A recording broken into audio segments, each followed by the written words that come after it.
রাজকীয় স্বাদে ভাপা পিঠা বানানো দেখাবো আজকে আমি আপনাদের। আসসালামু আলাইকুম ভিউয়ার্স। তো আমি এখানে নিয়ে নিয়েছি চালের গুঁড়া, পরিমাণ মতো লবণ দিয়ে, সামান্য পরিমাণে পানি দিয়ে আটাগুলো একটু মেখে নেব। তো এই তো চালের গুঁড়োটা যখন দলা পাকালে ভাঙবে না, এই অবস্থায় এখন একটা স্ট্যানার নিয়ে চালের গুঁড়োগুলো চেলে নেব। তো চালের গুঁড়োগুলো চেলে নেওয়া হয়ে গেলে এখন আমি এখানে নিয়েছি কাজু বাদাম, কাঠবাদাম, কিশমিশ আর গুড়, খেজুরের গুড়, নারকেল।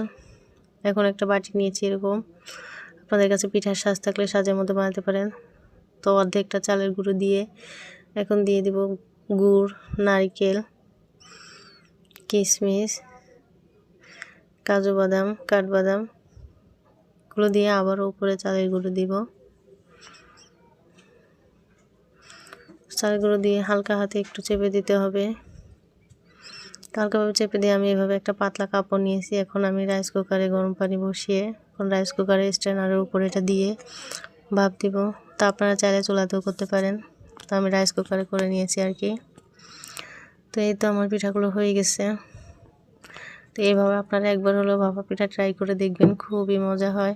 ভিডিওটা ভালো লাগলে লাইক, কমেন্ট, শেয়ার করে